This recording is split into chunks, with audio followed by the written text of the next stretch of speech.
Dolly Parton was born into poverty in a one-room cabin in the mountains of Tennessee, the fourth of 12 children. But that little girl would grow up to become one of the most successful entertainers of all time. She sold more than 100 million records worldwide. She wrote songs that became classics, including Jolene and I Will Always Love You. But what's most interesting about her journey was that she manifested all of it. Throughout her life, she practiced things that today we'd call manifestation techniques, including visualization, scripting, and living in the end. And this is before she even knew that there were books teaching people how to do them. So in this video, we're exploring exactly how Dolly Parton manifested becoming the icon that she is today. Exactly what techniques she used and how a girl growing up with almost nothing in the Smoky Mountains turned the life that she imagined into the life that she actually lived. But first, welcome back to Manifesting with Mandy, where we explore the manifestation principles and techniques that you can use to consciously create the life that you desire. Now let's get into it. Dolly Rebecca Parton was born on January 19, 1946 in Locust Ridge, Tennessee. Her family didn't have much money, but music was everywhere around her, and Dolly started showing an interest in performing very young. This is where her story gets interesting from a manifestation perspective. Years later, Dolly describes exactly what she used to do as a little girl outside of her family's home. She would put a tin can on the end of a broomstick and pretend that it was a microphone. But in her imagination, she wasn't standing outside playing. She saw that in her mind's eye, she was standing on a stage. The chickens in the yard became her audience. The simple clothes that she was wearing became glamorous stage clothes covered in rhinestones. She wasn't just imagining that maybe one day she could perform. She was mentally experiencing herself as the performer already. And I love this part because the contrast is just so extreme. While her physical reality was a little girl from a poor family in rural Tennessee, her imaginal reality was I'm on stage, people are watching me, I'm a star. That identity started showing up externally pretty early too. Dolly began singing publicly as a child, appeared on local radio and television, and by age 13 had performed at the live music venue Grand Ole Opry. Then came high school graduation in 1964. Dolly has told the story of her graduating class being asked what they plan to do with their lives. Her answer was essentially, I'm going to Nashville and I'm going to be a star. Everyone laughed, but she knew what she wanted. And I think that is the first major self-concept lesson in her story, because she didn't wait until someone offered her a record deal to decide, I'm a star. She had already been rehearsing that identity since childhood, first with the broomstick microphone, then through actual performances, then by publicly declaring where she believed her life was going.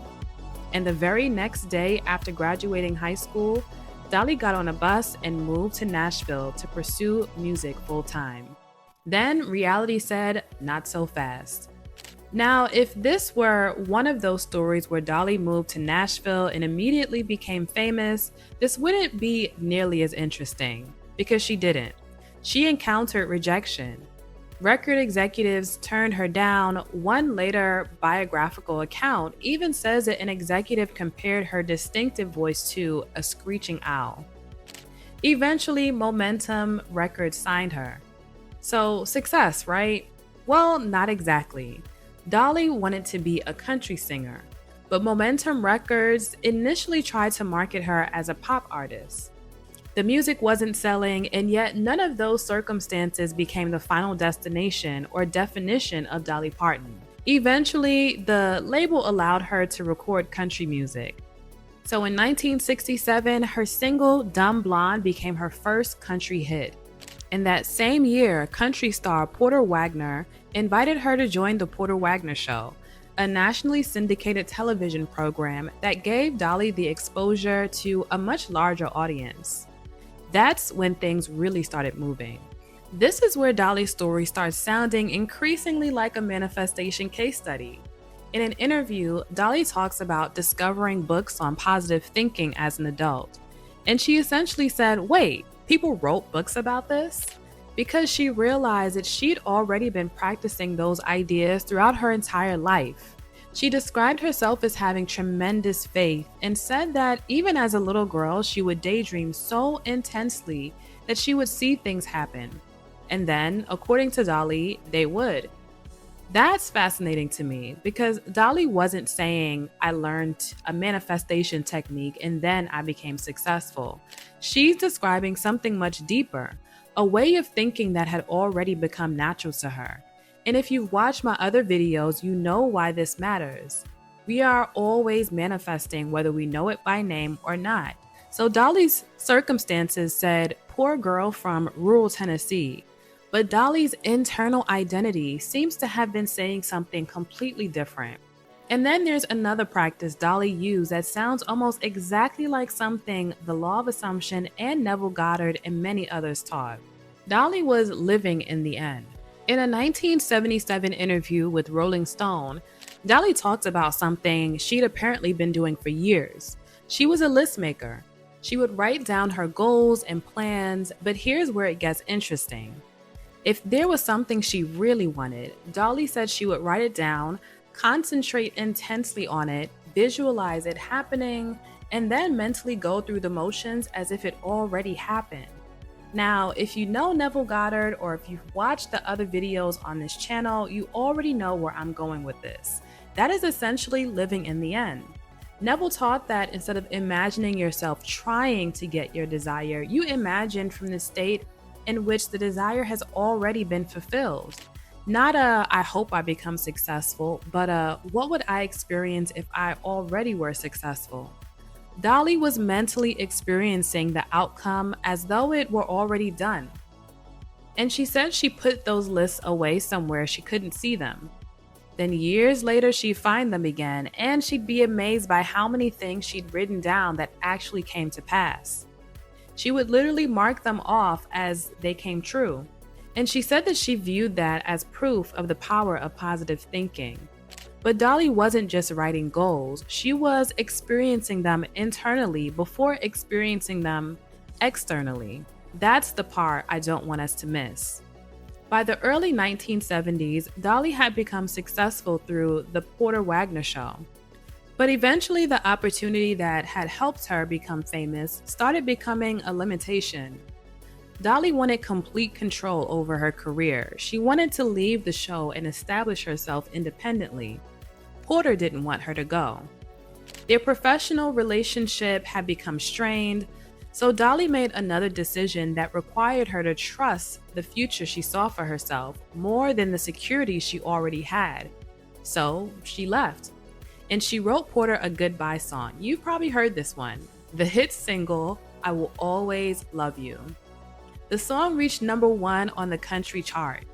Years later, Whitney Houston recorded it for The Bodyguard, and that version became one of the biggest selling singles in music history.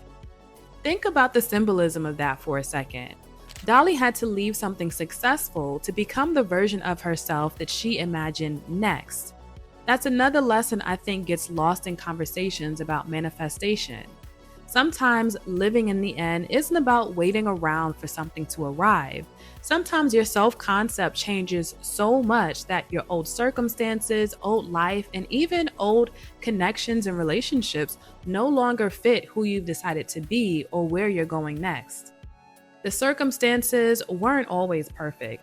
And I think this part is important because I don't want to tell Dolly's story as she visualized everything and then every single thing she touched magically succeeded.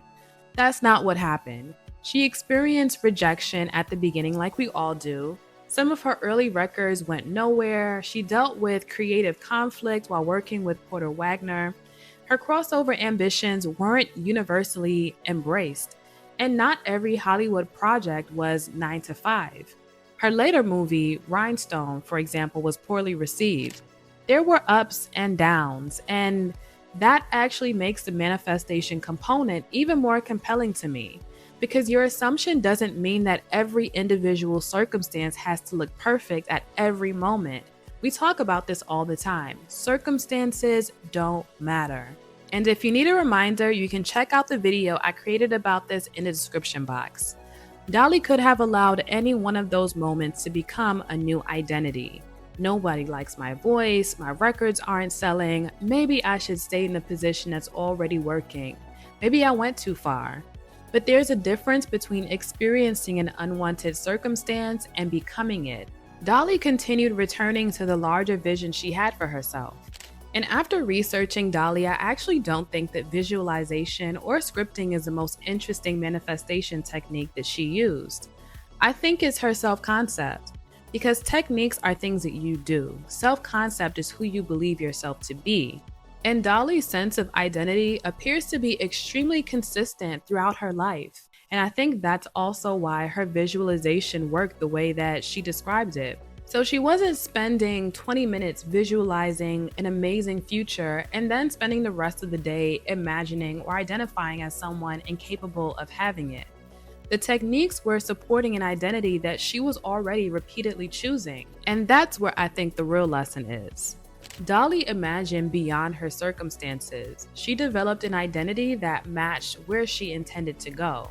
She wrote down her intentions, she visualized the fulfillment of what she wanted, she mentally experienced certain desires as though they had already happened. And when the 3D showed her something different, she persisted, she kept going. That's the law of assumption in practice.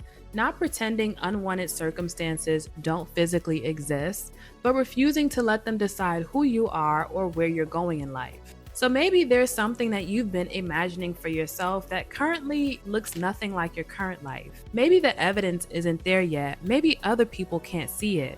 Maybe you've gotten a few no's. Remember that there was once a little girl in Tennessee telling people that she was going to Nashville to become a star before the world knew who Dolly Parton was.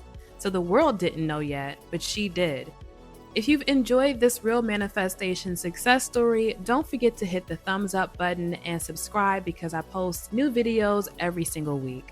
Thanks again for watching and I will see you in the next video.